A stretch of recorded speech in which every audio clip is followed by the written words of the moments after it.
American Management Association, The Powerful Body Language Tip by Carol Kinsey Goldman, PhD. The effective use of body language plays a key role in communication. Many of our communication trainings have an aspect of body language to them. There are 10 tips to powerful body language I learned during the past 2 decades of coaching teams around the world. To boost your confidence, assume a power pose. Research at Harvard and Columbia Business School shows that simply holding your body in expansive, high-power poses, leaning back with hands behind the head and feet on a desk, or standing with legs and arms stretched quite open for a little as 2 minutes stimulates high levels of testosterone, the hormone linked to power and dominance. Leaning back with hands.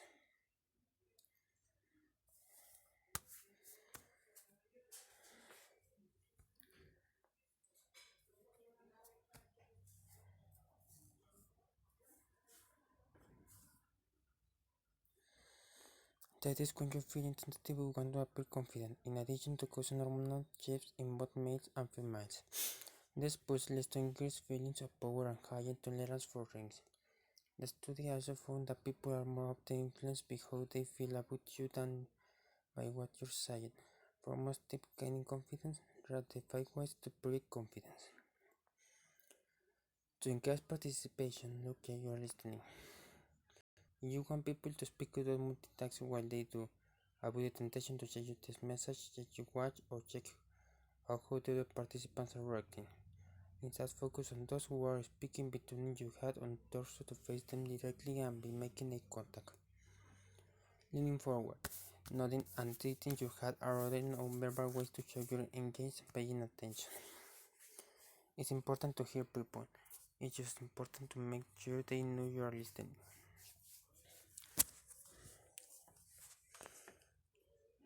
To encourage collaboration, remove barriers. To stimulate smile, to trigger mirror special pose.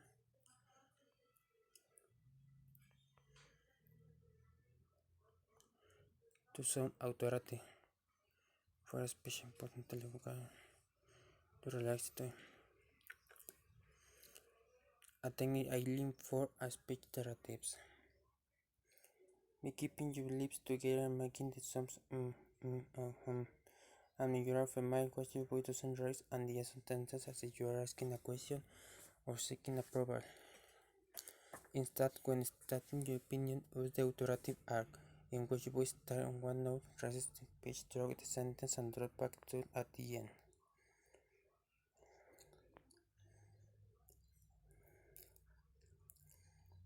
When a group of volunteers attended a lecture on Southwind for us and they remember the deal.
To reach and again send early engagement signal.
this is going to be a quick one. You know, as a business owner, I haul a lot of material in my truck, and I have been looking for a tie-down knot that not only cinches up the material that I handle, but keeps it from rolling back and forth and pulls it down all at the same time.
And I think I've hit on one, and I had to share it with you guys. I haven't seen this anywhere. Don't know what it's called, but I'm calling it my own. Take your tie down and pass it underneath the bars that you want to secure. Come back over the top. Stay on this side of the strap as it passes under the parts. Loop it once around the bottom strap and come back over the top. See? I got it. I'll take this loop and put it over the top of the bars.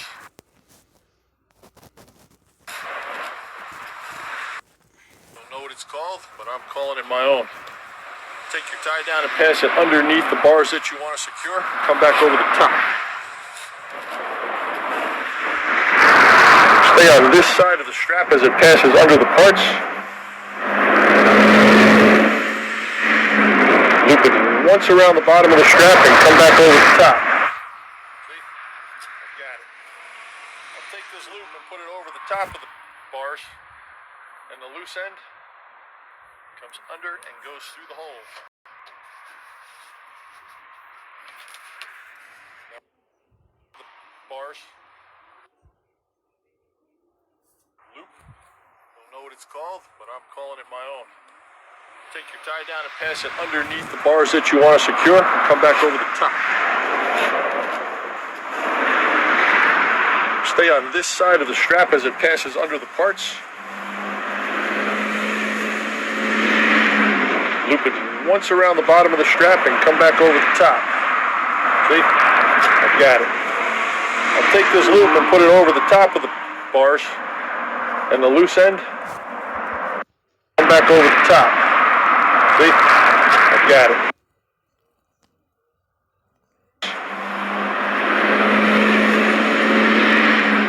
Loop it once around the bottom of the strap and come back over the top.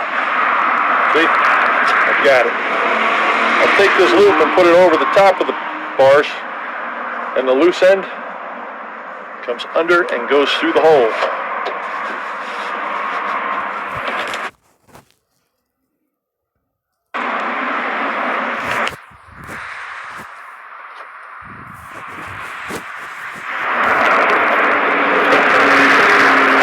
Anything that just goes over the top still has slide potential, still has separation potential.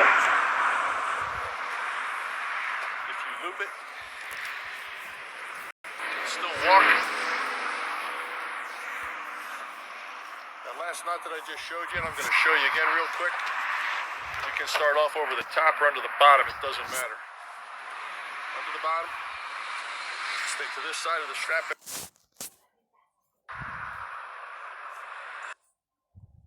So what we're demonstrating here is the fact that this knot will not slip. It will hold until it crushes the bamboo or breaks the rope before it'll slip, even though this is slick bamboo.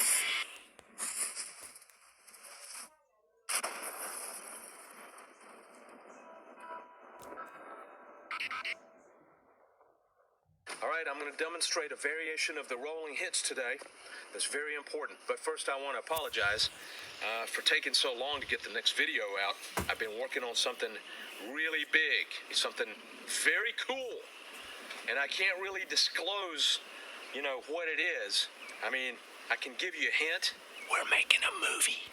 But the important thing for you to know right now is how to tie this knot. Here's the scenario. You're out somewhere, you've got a pipe, you need to lift it up a long ways, you've got a little paracord, or maybe you have a stump sticking out of a tree and you want to tie it to it. And it's pointed right at you and you don't want it to slip off. You're going to hang your hammock. This is what you can do. You're going to take quite a long piece of tail and you're going to wrap it once, twice, 3 times, 4 times. You're actually going to have 4 complete loops. So. So.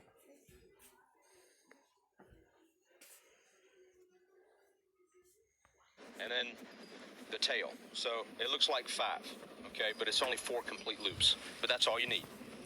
And then come over here and finish it with a clove hitch or 2 half hitches. And now, when you pull this, it's not going to come loose. It'll unwind a little bit.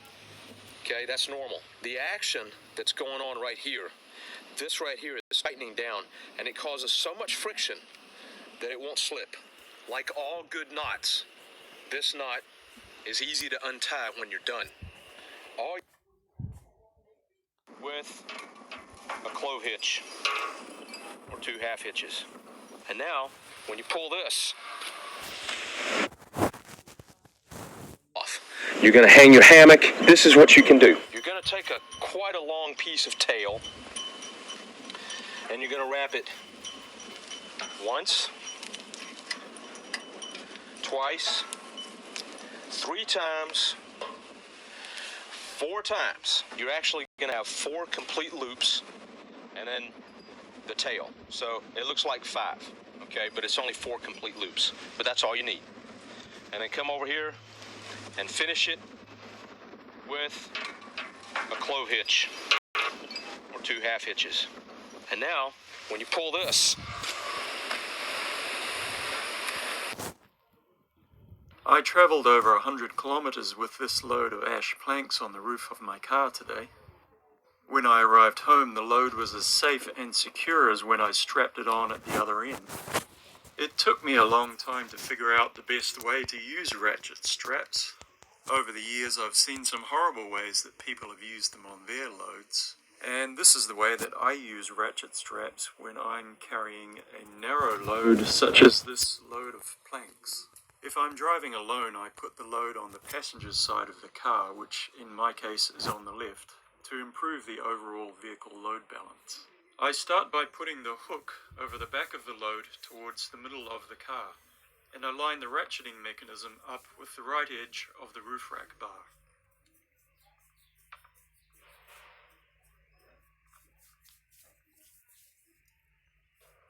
Next, I put the other hook over the load and loop it under the roof rack from the left side.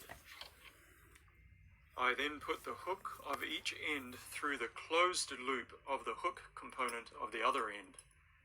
This creates a redundant connection where if one hook fails, the other hook stands in and prevents the complete failure of that strap.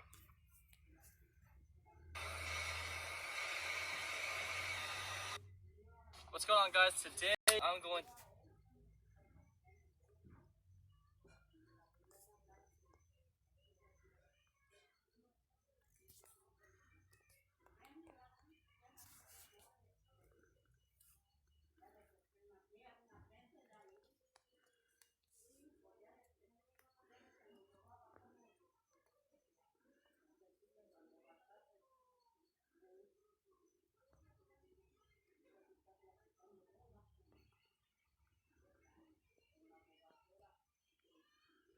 What's up, guys? Matt here with Bleepin' Jeep, everything off-road, none of the boring stuff. Today, I'm going to show you how to properly tie down, this side, your Jeep or vehicle to the trailer.